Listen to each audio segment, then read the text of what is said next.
Salut la machine, j'espère que tu es au top.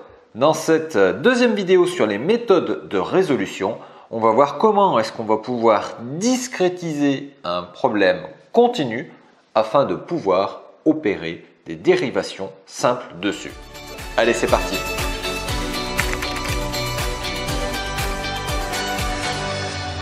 Il se trouve assez souvent en sciences de l'ingénieur, quand on va dépouiller une expérience par exemple, on a un phénomène, ici ça va être le déplacement d'un élément, donc le déplacement ici selon y en fonction du temps, ici j'ai mis x avec le temps en secondes, on a une courbe qui représente son déplacement réel, et bien nous quand on va faire l'acquisition de ce déplacement réel, on va ne connaître ces valeurs qu'en certains points.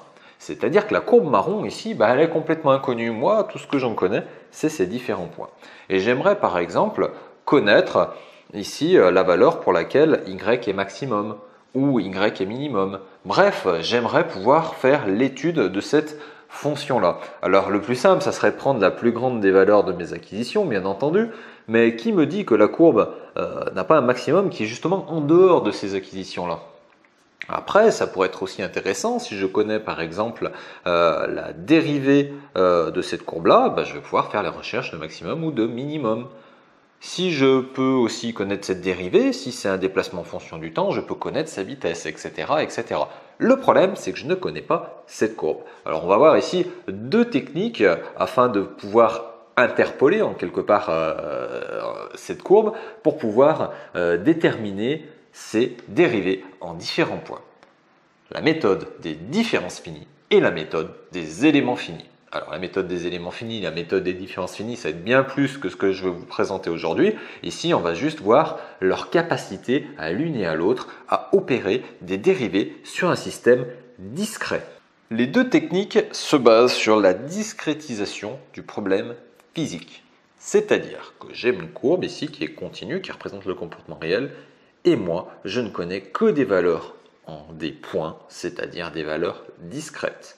Alors il y a d'autres possibilités de représenter par exemple des calculs de mécanique du solide en discrétisant un problème physique, une géométrie de pièce par exemple, c'est-à-dire en décomposant la pièce en petits éléments simples. Ces points-là, ça s'appelle des nœuds. Et donc, en ces différents nœuds, on va pouvoir éventuellement calculer les dérivées. Première technique, la technique des différences finies.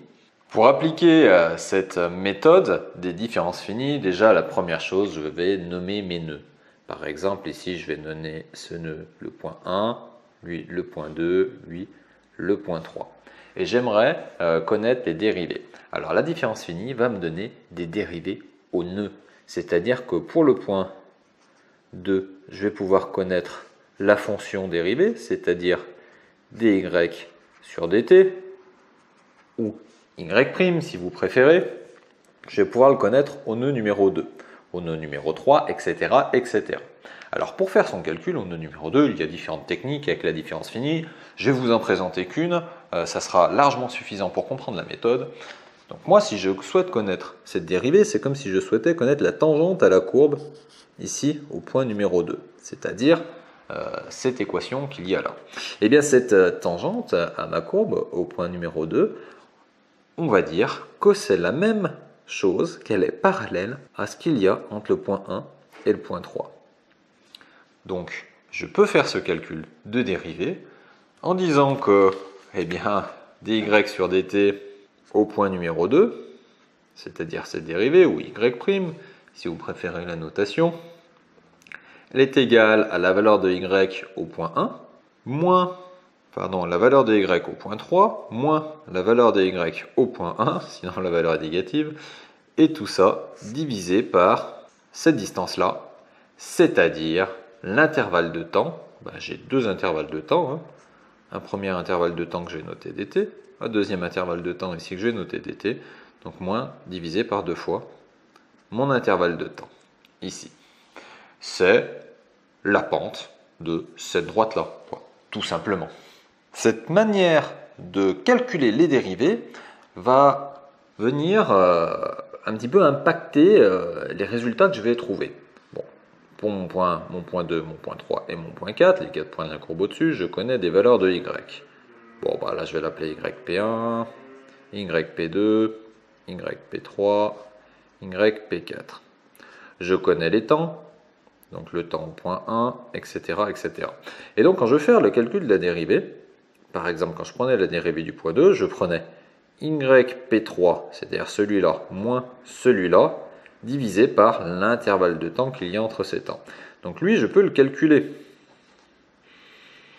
Mon DYP2 sur dt. Mais le premier, je ne peux pas le calculer. Pourquoi je ne peux pas le calculer? Tout simplement, il faudrait que je connaisse la valeur y au point précédent. Comme ici, je prenais la valeur du point 1. Et comme je ne le connais pas, je ne peux pas le calculer. Même chose pour le dernier point. Pour calculer la dérivée, il faut que je connaisse la valeur de y ici, mais la valeur de y après. Et je ne le connais pas. Je ne peux donc pas le calculer. Ça a donc comme incidence, donc celui-là bien sûr, hein, je pourrais le calculer, ça a donc comme incidence, cette méthode des différences finies, de connaître les dérivées au nœud, et simplement au nœud, c'est-à-dire aux points pour lesquels je fais mon acquisition, et enfin je ne peux pas connaître ni la première acquisition, ni la dernière acquisition, sa dérivée. La théorie ne me permet pas de faire ça. Alors il y a d'autres techniques dans la différence finie qui nous permettent quand même d'en avoir une estimation. Maintenant, on va voir une deuxième technique, un petit peu plus lourde mathématiquement, mais qui aura certains avantages que n'a pas la méthode des différences finies, qui est la technique des éléments finis. On va donc voir maintenant la méthode des éléments finis appliquée à la dérivation. Alors j'ai toujours ma courbe qui est mon fonctionnement réel, ici, et j'ai mes trois acquisitions. Cette fois-ci, je vais en mettre que 3. Alors pour pouvoir connaître la dérivée en tout point, eh bien, la technique des éléments finis avec des éléments de forme linéaire va consister à poser des courbes entre mes différents points. Alors je peux poser des courbes de différents degrés. Je peux poser des courbes linéaires, comme ceci, c'est-à-dire des segments de droite entre le point 1 et le point 2, entre le point 2 et le point 3. C'est comme si je faisais une interpolation linéaire entre mes différents points, et je vais dire que le fonctionnement de ma courbe, eh bien, c'est celui de la droite ici d'interpolation en rouge. Cette droite d'interpolation, on appelle ça un élément fini.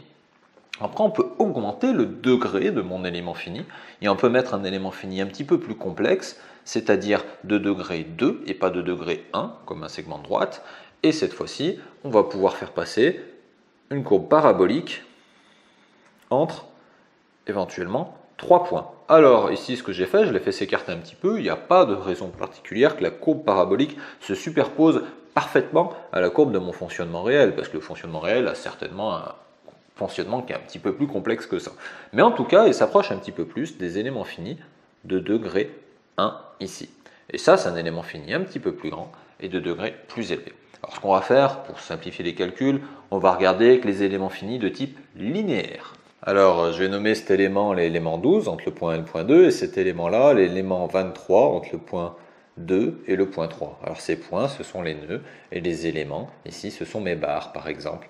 Et je vais dire que le comportement de mon élément 12 est de type y, donc 12 de t, est égal à a fois le temps plus b, bref, l'équation d'une droite. Alors si je voulais mon élément fini ici en vert, en bleu, qui va être par exemple l'élément 1, 2, 3, et bien sûr, ça sera un polynôme de degré un petit peu plus élevé.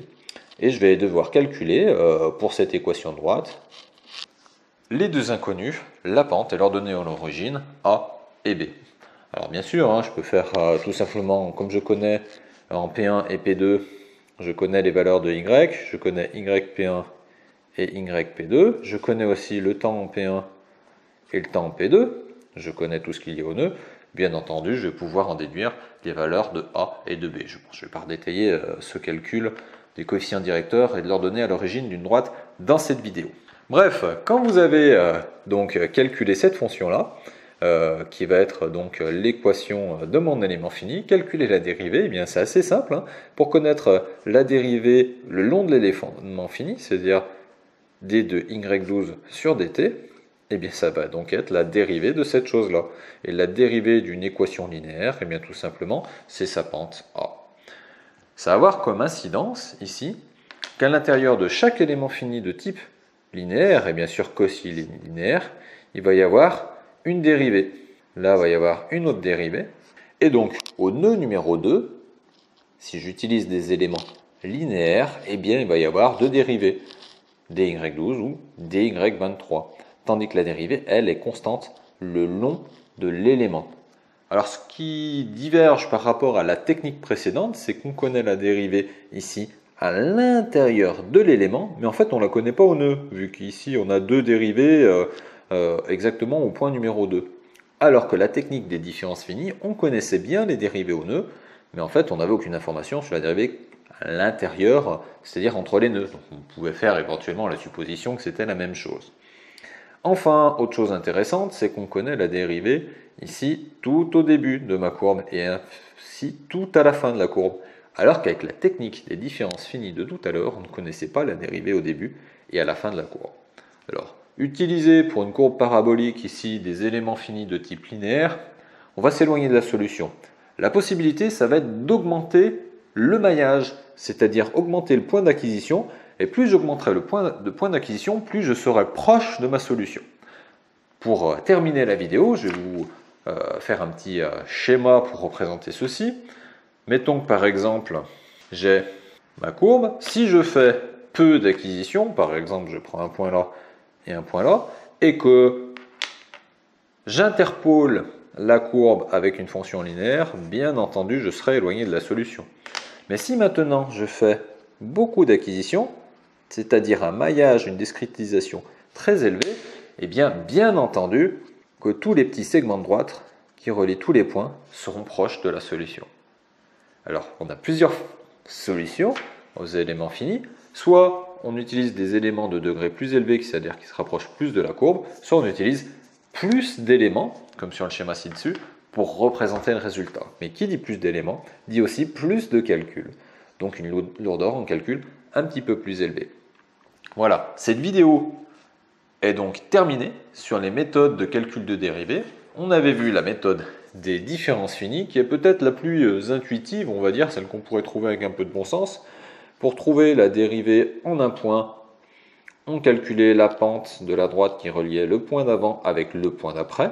On calculait comme ça les dérivées en différents nœuds, c'est ce qu'on appelle les différences finies. Je fais une différence entre deux points que je connais bien, qu'on pouvait opposer à la technique des éléments finis, c'est-à-dire entre mes différents nœuds de mon problème, on allait pouvoir tracer des fonctions, par exemple une fonction de droite, une fonction parabolique, et une fois qu'on connaît cette fonction, qu'on connaît ses coefficients, comme on connaît les points, les valeurs des nœuds de mon système, on allait donc pouvoir ensuite opérer sa dérivée tout simplement mathématiquement et donc en déduire les grandeurs intermédiaires.